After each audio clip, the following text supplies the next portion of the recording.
Oh, good morning again.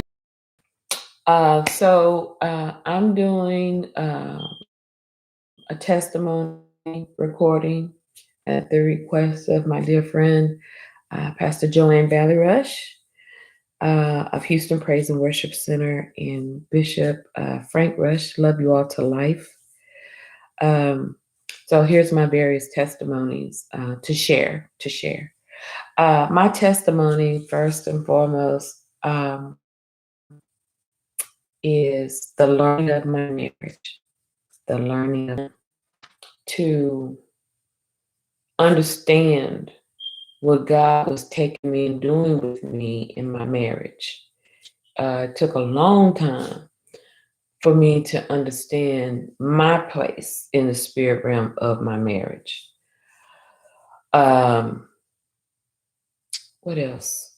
Uh, we married in 2000, 2000, Bobby and I did. And I was not looking for a husband. I was doing the work of the Lord. Uh, I did not want to be bothered with any more men. I had kissed dating goodbye. I've had my share. Uh, and I just wanted to be with God, and I rededicated my life and was sold out to God. And I had a book that really helped me, and I'm hoping to order that real soon so I can mentor other women and mentor other women and help them, those that are single. It's called A Good Man is Hard to Find Unless You Make God the Head of Your Search Committee. And I think the young lady's name that wrote the book, her last name is Poole, Poole. I have it packed up in boxes somewhere in this house. We're just renting, we're not staying. So it's a temporary thing, but because I would have had all my shelves and libraries of books everywhere because I love books. Um, but anywho, so my husband, the Lord told me that morning, to dress a certain way. I know it's strange for some folks, but if you really say tune in to God, God will tell you to go here, go there, make a right, make a left, and go down the street, and you don't understand why. And you want to test and see if it's of God, you don't know. So anywho, I did all of that, and I met my husband in Kinko's in Third Ward when it was in Kinko's third when it was a Kinko's in Third Ward. Scott and Elgin. It's no longer there. It's like right across the street from U of H Stadium. It's no longer there. But anywho, so I did that, and I tell you, uh, long story short, we talked on the phone uh, for 3 hours after he promised to call me at 9 o'clock that night because he wanted my number. And within 6 weeks, he asked me. He announced to church, Pastor Rush. He announced to the church that I was called to be his wife, and the Lord already told me and confirmed it with me that he was the one. I just never shared it with him. I kept it to myself because I feel like if I was truly the one, God would speak through the man of God, and He would um, speak to the man of God, and He would tell me, you know, that I was called to be His wife, and I already accepted in my mind in the spirit through prayer. So that was 6 weeks later after we met, and then a year and a half later we married. Now we never had children. It's not that we didn't want kids. We both had our health challenges. Bobby had his health challenges uh, since a child. I've had my health challenges since a child. We were both teenagers in our puberty years, and things were uh, mm, a challenge for us. But I could speak for me safely, for me, that I was diagnosed with endometriosis, and it was going to forever be hard for me to be pregnant. And so my husband, I'll say it, was diagnosed with Klinefelter syndrome. He's very intelligent man.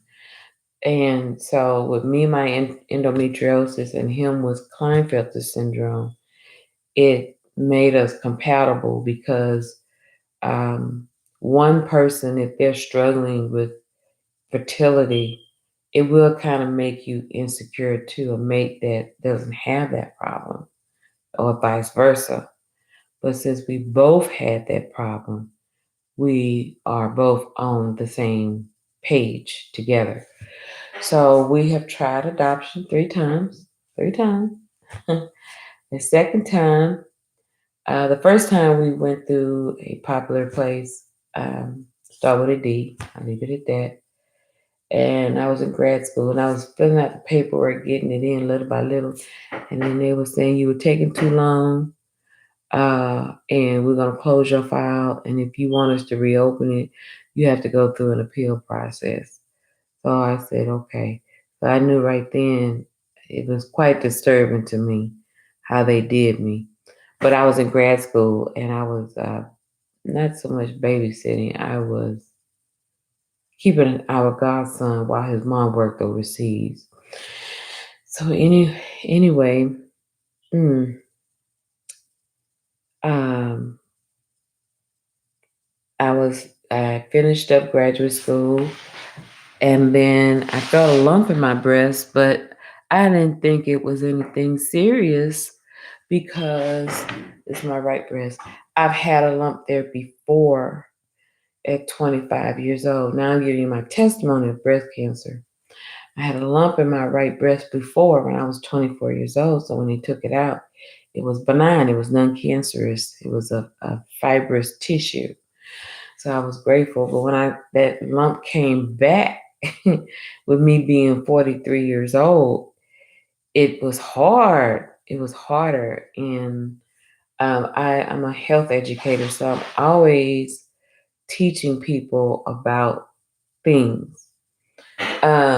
Anywho, um, let me think. Give me a minute. Give me a minute. So I went to the doctor. I was diagnosed with breast cancer. It shocked me. That December, we were within 2012. We were going through a second adoption agency. Okay, second, and we did all the paperwork in from March to, I think it was April or May. We attended all these classes, and it was in Conroe. And then August, I went back to work at a school that I once worked for. Now you can say on and off, I've been working for them for 10 years. And what happened? Went to the doctor in October and I found out when they did an ultrasound and a mammogram that I was diagnosed with breast cancer. It shocked me. It floored me. I did not expect that because I'm a health educator. I know how to check myself, but anywho, so I begged this adoption agency since March and April and May of 2012. I was diagnosed with breast cancer in October 2012. And I kept having the feeling something was getting ready to happen. I didn't know what that was. I just knew something was getting ready to happen, and it was me. I didn't know it was me dealing with breast cancer. But going to December, when I was getting ready to have my right breast mastectomy, that Monday, the second adoption agency called us and said, "Oh, Miss Harper, you won the lottery." I did. Yeah, you won the lottery. We're gonna come by and visit your house and get you set up with some kids. Da da da da. I said, "Well, guess what?" She says, "What?" "I've been diagnosed with breast cancer, and I have a feeling that I'm gonna have to go through chemo." And so she was like, "Oh, Miss Harper, I'm so sorry." And our owner of the adoption place, his mother went through breast cancer for I think 9 years. She was a survivor for 9 years or something like that. And I'm so sorry, and I got to let him know, that you're going through. And I said, yes. I said, this is not going to be a good time. And I told them, I said, I had called y'all and called y'all since May and all summer to come on and let's do the social visit. Let's do the house visit so we can go ahead and have us some kids. But y'all didn't do that. Y'all waited, and I was like, Lord, something's getting ready to happen. I need them to hurry up and come on. And I didn't know that something was me with breast cancer. When they called me that Monday, I was getting ready to have surgery that Friday the same week. So I had that, and I survived it. And then God said, you're going to go through something, and you're going to take this cup, and you're going to go through something. And I said, oh my God. He said, because I've called you to go through it, and you're going to come through it victoriously. Um, the Lord told me then, He said, no one could drink of this cup. It's a bitter cup. Just like Jesus in the Garden of Gethsemane, it's a bitter cup. It's a bitter cup. Lord, take this cup away from me. And I just said, okay.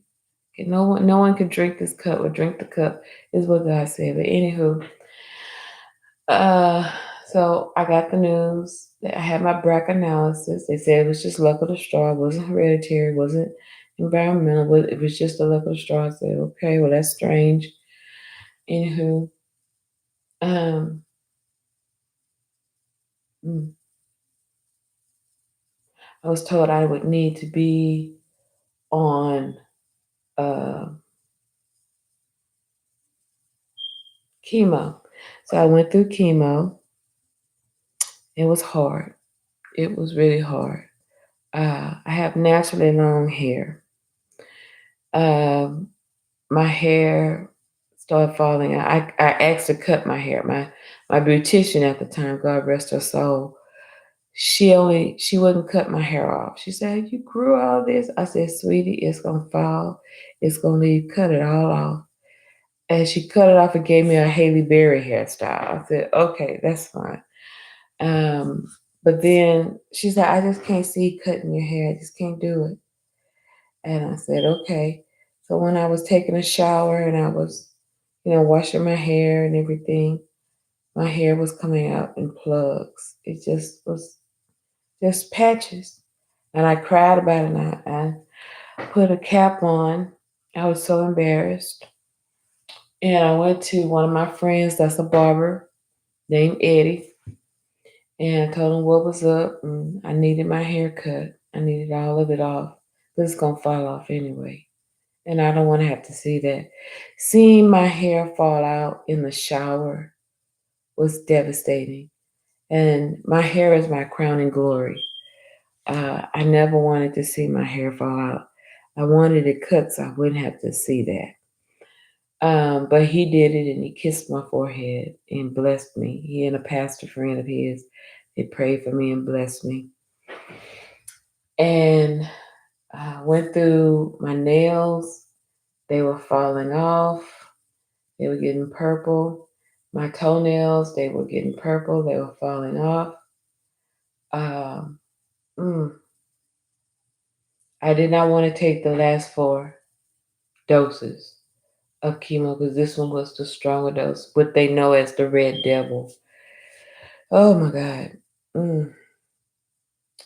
And I cried to my mom, and she said, "No, you better go take it. Don't you, renege. You need to take it." So I did. I went, and I took it. My godmother went with me. My friend Kim Littles went with me. My husband one time went with me. Um, I think my mom with me with the first of the last 4. Now she went with me with throughout all 12, and I thank God for my mother. And the first of the last 4, I think she went with me. Then my godmother, then my husband, then Kim. And I tell you, God is an amazing God. He's my fortress, he's my rock, he's my everything. And I recovered from that, and I was put in remission August of 2013. And shortly after that, 2 months after that, I went back to work, and they were glad to have me. And I went to go teach building and coding because I've been in it for years. I've been in it for 35 years now. And I went to go teach on the board because I usually could just teach. I could just look at a book and then, like, oh yeah, I know what to teach. And I started teaching. And sure enough, I had chemo brain. I could not remember things to save my life. And I cried, and my students were like, Miss Harper, it's okay. I said, no, it's not okay.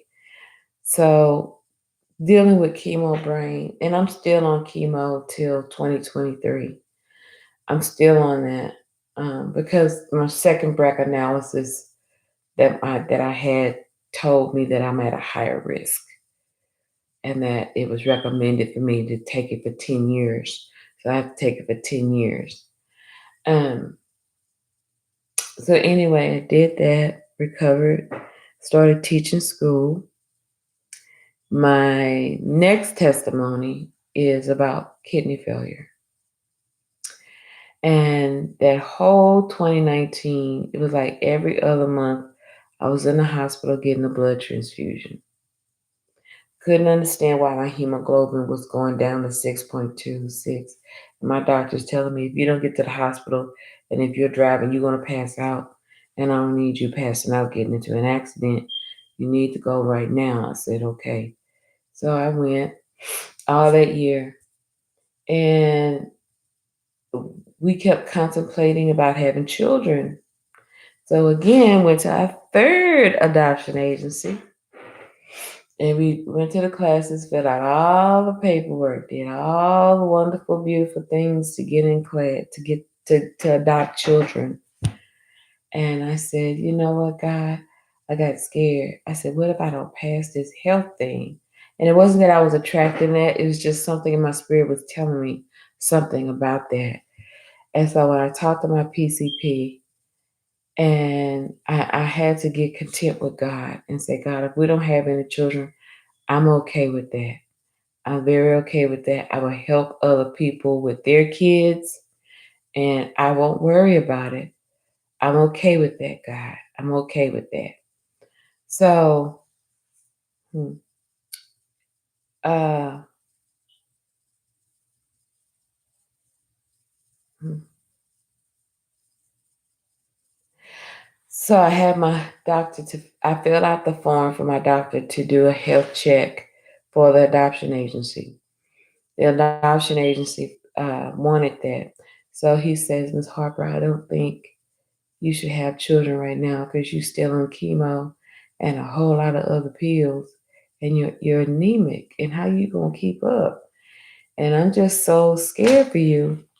And he said, your husband, I mean, he's energetic and how you gonna handle those kids? Cause it look like you're gonna be by yourself with that. he's go, he's so busy. He's so busy. And everybody gets that energy vibe from Bobby. He's always busy, always going around into something. And I said, well, Doc, I said, I just take my chances because this time around, my husband really wanted children. And we contemplated, but my heart was so scared because I was disappointed with the first time, disappointed with the second agency, second time. I don't know. And I don't want my heart broken. And I've had my heart broken, loving on children, being a godmother to children, and then their parents take them from me, and I just didn't want to be close to any more kids like that because when I invest my energy, my time, my money, my love, my teachings of life to them, and they get snatched, I just can't deal with that. And I don't think with fostering I could have dealt with that. having a child for so long and then they get taken from you. I couldn't deal with that. So that was a test for me. So he said, well, my doctor says, well, I'm not going to fill out this form and tell you yes. What I'm going to do is send it to your oncologist. I'm going to fax it over there to your oncologist and let her see. And if she says no, then I agree to no. So she's filled out the form. They faxed it back to Dr. Chang in the Woodlands, Dr. Michael Chang. And he says, Miss Harper, she says, no, here's the paperwork. And she checked off no, because I was on too many drugs, healthcare drugs rather. And the doctor, Chang, saying, I agree with her. And I'm sorry, I'm not going to approve this. I said, okay, doctor, it's okay. So I was relieved because it's not that I never wanted children. I just got tired of going through the torment of mentoring kids and then they disappear out of my life, or trying to fill out forms and it gets stopped or disconnected. I just gave up. I just said, God, give me peace with that. And sometimes I still crave a love of a child of my own, but I've gotten better with it now. And so anyway, I brought the paperwork home to my husband and he was really disappointed. It took him 2 days to get over that. And he says, well, Tara, it's okay. It's just me and you. I said, yeah. I said, we can always love them, other people's kids, So that's my testimony for couples who have trouble trying to have children or trying to go through the adoption process. But sometimes or somehow you get these roadblocks and God may want to do a greater thing with you in your marriage with is concerning children. He may just want you to mentor and help other people because what God has given us in vision, we're going to start traveling in ministry. So we're not going to really have time to be horned down to children or a child. So this is what God is going to take us. So I follow what the Lord is doing with me. So that's my testimony for cancer, breast cancer, and that's my testimony for folks who want children. Don't give up on them. Just know that if things happen where you don't ever have children, or things happen because of health reasons, because you couldn't foster to adopt, then God is calling you to a higher place to be a mentor or to be a helper of a parent to help parent their children. And that's what I do right now. And it's lovely. I love it. But here's the other thing. This was in November of 2019. So I do my blood work in December, and I think it was December 7th or 6th. And my doctor calls me and says, I need you to go to the hospital right now. And I said, really? For what? And she says, your kidneys are failing. Your creatinine is very high. It's a 6. So went into there and I couldn't understand what I was just devastated. Now, the caveat to that is I've always had kidney problems since I was 4 years old. I was in Texas Children for 2 weeks behind my kidneys, having so much kidney pain. And the doctor said, at the time, my mom, Miss Glover, I'm a Glover. Miss Glover, we've done all we could do for your baby, and she's just gonna have those pains in her back, which was, I remember them giving me medicine to throw up and all this here crazy stuff. So my mother went to the chapel and prayed and asked God, if you heal my daughter, Lord, I'll go back to church. Well, within an instant, God healed me. And Mama went back to church, and I was 4 years old at that time, 4 at Texas Children. I'm now about to be 52, so that tells you Texas Children been around a long time. So he healed me, and I was able to go back home with a wonderful testimony from my mom. And at 6 years old, I got saved through my Aunt Osha. She ministered about salvation to me at Vacation Bible School, and that's where I got saved. At 9, I got baptized in the Holy Spirit. I'm sorry, I got baptized. And at 12, I was baptized in the Holy Spirit and speaking in tongues at 12 years old. And then I was called to preach at 30. So everything happens in division of threes for me. 3 is my number. So anyway, come that December 7th, 2019, I was in the hospital. I was in the hospital for 2 weeks. They were trying real hard to get my creatinine down. The most it came down was a 5 point something. And that's when my doctor told me you're in kidney failure. And uh, you're gonna have to be on dialysis really soon. And I said, well, how soon is soon? Within 3 months. I said, wow, maybe sooner than that. I said, wow. So they sent me to do some surgery on my arm. Did that. Well, they did it on this, a hero graft on this arm. But then it worked for a month, but then it wouldn't work. So then they do a graft on this arm here. And after they did the graft on this arm, um,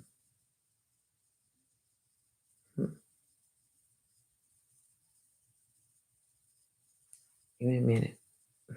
I blank out. Sorry. After they did a graft on this arm, then I started dialysis. So I started dialysis January 2019. And I've been on dialysis ever since. Now, I will tell you this. I was angry with God. I was angry with God for 2 months. My mother knew it. My sister knew it. I couldn't understand why God is letting me suffer so much. But like he said, everybody can't drink the cup. And I went through that and I cried. I don't know. I just was so angry and depressed with God. I laid in the bed for months, for 2 months. I just was angry with God. Angry. And because I was like, God, I went through breast cancer and here I am going through dialysis. I don't understand. But somehow or another, through my mother's prayers, my family prayers, my pastor, and everybody, I came through the anger with it. And now I'm in a better place where I minister to other people about it who are suffering, going through it.